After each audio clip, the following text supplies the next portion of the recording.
तो अब हम आगे देखेंगे। तो देखो ये तुम्हें मैंने एनर्जी बताई कि इससे हम किसी भी ऑर्बिट की एनर्जी निकाल सकते हैं, पर ये जो बेटा फॉर्मूला है ना, ये हाइड्रोजन पर ही एप्लीकेबल है। मतलब अगर हाइड्रोजन के हम किसी भी पार्ट की एनर्जी निकालें तो इस वैल्यू से, इस फॉर्मूले से निकाल लेते हैं। हाइड्रोजन लाइक पार्टिकल्स, जो हाइड्रोजन के जैसे कण हैं, हाइड्रोजन के जैसे कण मतलब जिनमें एक ही इलेक्ट्रॉन हो, जैसे देखो हीलियम पॉजिटिव है, या मैं कहूँ लिथियम 2 पॉजिटिव है। भाई हीलियम का क्या होता है, 2 होते हैं उसमें इलेक्ट्रॉन, 2 उसका एटॉमिक नंबर होता है, तो उसमें से एक इलेक्ट्रॉन निकाल दोगे तो एक इलेक्ट्रॉन ही रह जाएगा, पर फिर एक पॉजिटिव चार्ज आ जाएगा, that will become helium positive. तो जो 1 इलेक्ट्रॉन कंटेनिंग स्पीशीज हैं they are called hydrogen like particles. ठीक है, जैसे helium positive, lithium 2 positive, beryllium 3 positive, मतलब एक इलेक्ट्रॉन छोड़ना है, बाकी सब निकाल दो। तो जो स्पीशीज हमारी बचती हैं वो सब हाइड्रोजन लाइक पार्टिकल्स होती है। तो उन सब की ऑर्बिट्स की एनर्जीज भी हम इस फॉर्मूले से निकाल सकते हैं, पर फिर हम यहाँ पर Z स्फीयर रखते हैं। Z क्या है, atomic number of that particle. देखो हाइड्रोजन के लिए भी तुम इस फॉर्मूले को यूज करो तो Z 1 हो जाएगा, तो फिर इसलिए इसको रखो ना रखो उससे कोई फर्क नहीं पड़ेगा, तब भी वो 1 3 1 2 ही रहेगा। ठीक है, तो हाइड्रोजन लाइक पार्टिकल, जैसे हीलियम है तो यहाँ Z की वैल्यू 2 रखेंगे, लिथियम है तो Z की वैल्यू यहाँ 3 रखेंगे, एटॉमिक नंबर पुट करेंगे हम यहाँ पर। समझ रहे बेटा बात को? ठीक है, तो हाइड्रोजन और हाइड्रोजन लाइक पार्टिकल्स के लिए ऑर्बिट्स की एनर्जीज निकालने के लिए हम इस फॉर्मूले को यूज करते हैं, कॉल्ड बोर फॉर्मूला। क्लियर बेटा? हम ऑर्बिट्स का रेडियस भी निकाल सकते हैं। देखो मतलब कितनी सारी चीजें उसने हमें प्रोवाइड करी थी। ठीक है, कि we can also calculate the radius of क्या, ऑर्बिट। ठीक है, उसका भी बोहर ने हमें फॉर्मूला दिया था कि बोहर ने इसमें हमें देखो क्या बताया, उसने बताया कि Rn is equal to a naught n square, और ए नॉट की वैल्यू उसने हमें दे रखी थी, दैट इज 52.9। ठीक है, और n क्या है, जैसे फर्स्ट ऑर्बिट की निकालनी है तो 1 पुट कर दो, सेकंड ऑर्बिट की निकालनी है तो 2, थर्ड ऑर्बिट की निकालनी है तो 3।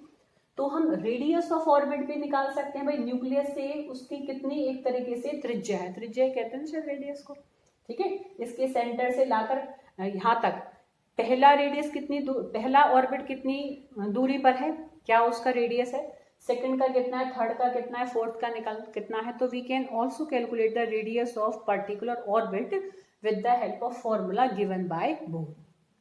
ठीक है बेटा, तो ये उसका एक तरीके से तीसरा पोस्टुलेट था। पोस्टुलेट समझते हो, मतलब हम पॉइंट्स देख रहे हैं बोहर के मॉडल के। पहले पॉइंट में हमने देखा उसने कैसे स्टेबिलिटी को एक्सप्लेन किया, दूसरे पॉइंट में हम एनर्जी को कैसे कैलकुलेट कर सकते हैं वो देखा, तीसरे में हम रेडियस को कैसे कैलकुलेट कर सकते हैं वो देखा। ठीक है, अब एक उसने और टर्म दी थी, उसने कहा, ठीक है, उसने उसके लिए एक टर्म यूज करी कि एनर्जी की वैल्यू, ठीक है, हर ऑर्बिट की फिक्स है, उसने ये बात बोली, और उसको हम इस फॉर्मूले से निकाल सकते हैं।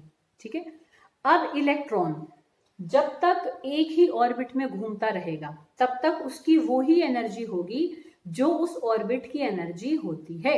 मतलब एक इलेक्ट्रॉन मान लो सेकंड ऑर्बिट में घूम रहा है, तो इस फॉर्मूले में 2 रखकर मैंने वैल्यू निकाल ली, तो जो जो इलेक्ट्रॉन सेकंड ऑर्बिट में घूम रहे होंगे उसकी एनर्जी तब तक उतनी ही रहेगी, ना वो छोड़ेगा ना वो लेगा, जब तक वो उस ऑर्बिट में रिवॉल्व कर रहा है। आ रही बात समझ में? तो उसने कहा इलेक्ट्रॉन की एनर्जी भी फिक्स रहती है as well as it is revolving in the same orbit. समझो, यहाँ ही वो रदरफोर्ड से अलग था। रदरफोर्ड ने तो कहा ऐसे घूम रहा, अब ऐसे घूमेगा तो एनर्जी अपना इलेक्ट्रॉन छोड़ता चला जाता है। इसने कहा कि जब तक एक ही ऑर्बिट में एक फिक्स्ड बात में बंध गया तब तक उसकी वही एनर्जी रहेगी जो उस ऑर्बिट की एनर्जी होती है। ठीक है, अब इसका मतलब क्या, कभी इलेक्ट्रॉन छोड़ेगा और लेगा नहीं, ऐसा नहीं है। उसने ऐसे नहीं कहा कि इलेक्ट्रॉन ना छोड़ेगा ना लेगा, उसने कहा इलेक्ट्रॉन एनर्जी छोड़ेगा भी एनर्जी लेगा भी, पर कब, जब वो एक ऑर्बिट से दूसरे ऑर्बिट में जंप करेगा। जैसे अगर कोई इलेक्ट्रॉन नीचे के ऑर्बिट से ऊपर के ऑर्बिट में जा रहा है, तो अब मान लो इस ऑर्बिट की एनर्जी मान लो मैं कहूं कि 10 है, ऐसे बोल दिया मैंने, और इसकी एनर्जी मान लो क्या है 15 है, तो उसको जब 5 किलो जूल एनर्जी कहीं बाहर से मिलेगी, बाहर से कैसे मिलेगी, हमने गर्म कर दिया, हमने करंट दे दिया, ठीक है, हमने लाइट डाल दी, किसी भी रूप में हमने मान लो इलेक्ट्रॉन्स को एनर्जी दी, तो उसको जितनी एनर्जी की वैल्यू मिलेगी, अब मान लो उसको 5 किलो जूल मिली और अगले की 15 थी, तो वो अगले ऑर्बिट में चला जाएगा। आ रही बेटा बात समझ में? तो जब इलेक्ट्रॉन एनर्जी एब्जॉर्ब करता है, बाहर से अगर एनर्जी लेगा तो देन इलेक्ट्रॉन क्या है, move from lower energy level to higher energy level. समझ रहे हो? अच्छा, इलेक्ट्रॉन अपनी जिस नॉर्मल स्टेट में घूमता रहता है, सब इलेक्ट्रॉन्स की ना अपनी एक नॉर्मल ऑर्बिट होता है, वो उसी में ही घूमना पसंद करता है। वो जब तक वो उसमें रहता है वो उसकी ग्राउंड स्टेट कहलाती है। वो उसकी क्या कहलाती है बेटा? ग्राउंड स्टेट कहलाती है। ग्राउंड स्टेट क्या होती है? Normal orbit of electron in which it, एक तरीके से क्या है, लाइक टू रिवॉल्व, जिसमें मतलब जब एटम बना और उस इलेक्ट्रॉन की वही जगह निश्चित हुई, तो जब तक वो उसमें है तो वो खुश है। जैसे हम अपने घर में अपना आराम से खुश रहते हैं, ठीक है, कि हम बड़ा नॉर्मल एक रिलैक्स फील करते हैं। ठीक है, समझ में आ रही बेटा बात? पर मान लो कहीं से हमें जाना पड़ता है, कुछ है तो हमें बाहर भी निकलना पड़ता है, तो ऐसे इन इलेक्ट्रॉन को भी अपने ऑर्बिट को छोड़ना पड़ता है। कब छोड़ते हैं ये? या तो जब एनर्जी इनकी कम हो जाएगी, या जब इनको बाहर से कहीं से एनर्जी मिल जाएगी। तो जब एनर्जी मिलती है तब इलेक्ट्रॉन ऊपर के ऑर्बिट में जाएंगे। क्यों? क्योंकि ऊपर वालों की एनर्जी ज्यादा है। भाई मान लो उसको 10 किलो जूल मिली तो वो यहाँ भी पहुंच गया। मान लो इनके बीच में अंतर अगर 10 का है, जरूरी नहीं है कि हमेशा 5-5 का अंतर होता है, सेम अंतर होता है, ऐसा भी कोई जरूरी नहीं है। ठीक है बेटा, आ रही बात समझ में? तो मतलब उसको जितनी एनर्जी मिलेगी ताकि उसकी एनर्जी अगले किसी भी ऑर्बिट के बराबर हो जाए, तो उस ऑर्बिट में वो जंप करके चला जाता है। तो जब इलेक्ट्रॉन अपने नॉर्मल स्टेट को छोड़कर अपने किसी हायर स्टेट में जाता है, वो उसकी एक्साइटेड स्टेट कहलाती है। वो उसकी कौन सी स्टेट कहलाती है? Excited state. ठीक है, अपने नॉर्मल में रहता है तो वो उसकी ग्राउंड स्टेट है। एनर्जी एब्जॉर्ब करके जब ऊपर के लेवल में कूद के जाता है तो वो उसकी एक्साइटेड स्टेट कहलाती है।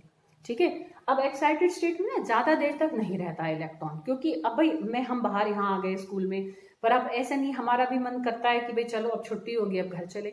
मतलब हमेशा के लिए हम यहाँ नहीं बसेंगे, कहीं भी जा रहे हैं, मार्केट जा रहे हैं, थोड़े टाइम के लिए जाते हैं, पर वापस लौट के फिर अपने घर ही आते हैं। ठीक है, तो ऐसे इलेक्ट्रॉन एब्जॉर्ब करके ऊपर के लेवल में चले तो जाते हैं, पर उनको जैसे ही मौका मिलता है ना, वो उस एनर्जी को छोड़ देते हैं, छोड़ के फिर वापस आते हैं। समझ रहे हो? तो इलेक्ट्रॉन एनर्जी छोड़ता भी है, एनर्जी एब्जॉर्ब भी करता है। एब्जॉर्ब करता है तो ऊपर के लेवल में चला जाता है, जब छोड़ता है तो फिर वो नीचे के लेवल में आता है। जरूरी नहीं कि सीधा अपने नॉर्मल में, जैसे मान लो यहाँ पहुंच गया, सीधा कूद के यहाँ आएगा। धीरे धीरे पहले यहाँ आ जाएगा, फिर यहाँ आ जाएगा। ज्यादा ही कोई खींच ले मान लो उससे एनर्जी, तो सीधा भी आ सकता है। डिपेंड करता है उसकी कैसी परिस्थिति है। ठीक है, पर वो धीरे धीरे धीरे फिर नीचे आता है। जब नीचे आएगा तो एनर्जी छोड़ेगा, जब ऊपर जाएगा तो एनर्जी एब्जॉर्ब करेगा। जो उसकी नॉर्मल स्टेट है उसको हम उसकी ग्राउंड स्टेट या नॉर्मल स्टेट भी कहते हैं, और जब वो ऊपर के किसी लेवल में जाता है वो उसकी एक्साइटेड स्टेट कहलाती है। क्लियर बेटा? ठीक है, अच्छा, अब ये हमने कुछ बातें देखी कि भाई न्यूक्लियस होता है, चारों तरफ फिक्स्ड एनर्जी के पाथ होते हैं जिनको कि हम ऑर्बिट कहते हैं, उनको हम KLMN या 1 2 3 4 से रिप्रेजेंट करते हैं। उस ऑर्बिट्स की हम एनर्जीज निकाल सकते हैं, और उन ऑर्बिट में इलेक्ट्रॉन घूमते हैं, और इलेक्ट्रॉन की एनर्जी वही रहती है जो उस ऑर्बिट की एनर्जी होती है जिसमें वो घूम रहा होता है। ठीक है, जब वो ऊपर के किसी ऑर्बिट में जाएगा तो उतनी ही एनर्जी एक्स्ट्रा कहीं से लेकर जाएगा जितनी की उस ऑर्बिट की एनर्जी है। ठीक है, समझ में आ रही बात? वहां तक पहुंचने के लिए उसको इतनी एनर्जी चाहिए, और जब नीचे आएगा तो वो इतनी एनर्जी छोड़कर नीचे आएगा। ठीक है, जिसमें वो नॉर्मल रहता है वो उसकी ग्राउंड स्टेट है, और जिसमें ऊपर पहुंच जाता है वो उसकी एक्साइटेड स्टेट होती है। हर ऑर्बिट का हम रेडियस भी निकाल सकते हैं with the help of this formula. Clear? अच्छा, अब उसने एक वर्ड यूज करा था क्वांटाइज्ड। देखो क्वांटाइज्ड क्या है? क्वांटम वर्ड हमने प्लैंक्स क्वांटम थ्योरी से देखा था। उसने क्या कहा था कि किसी भी सोर्स में से जब एनर्जी निकलती है या देनी पड़ती है तो वो in the form of small packets of energy निकलती है, and those packets of energy are called quantum. ठीक है, ये प्लैंक्स ने वर्ड यूज करा था। तो अब बोहर ने इस बात को रिलेट किया। उसने कहा कि जब इलेक्ट्रॉन एक ऑर्बिट में घूम रहा है, ठीक है, तो उसकी एनर्जी की वैल्यू तब तक फिक्स है जब तक वो उस ऑर्बिट में उसकी एनर्जी फिक्स है। तो उसने फिक्स वर्ड की जगह उसने जस्ट उसको रिप्लेस करा कि the energy of electron is quantized as well as it is revolving in that same orbit. ठीक है, फिक्स्ड वर्ड को ही उसने किससे रिप्लेस किया? फिक्स्ड वर्ड को उसने रिप्लेस करा क्वांटाइज्ड से। मतलब उसके क्वांटा फिक्स हैं कि भाई मान लो जैसे 4 क्वांटा, 5 क्वांटा, 6 क्वांटा उसकी एनर्जी है जब तक कि वो उस ऑर्बिट में घूम रहा है। जो उसकी एनर्जी की वैल्यू फिक्स है ना, तो फिक्स वर्ड को उसने किससे रिप्लेस कर दिया, क्वांटाइज्ड है, मतलब उसके कितने क्वांटा हैं एनर्जी के उस इलेक्ट्रॉन के जब तक वो उस ऑर्बिट में घूम रहा है, वो वैल्यू क्या है, फिक्स है।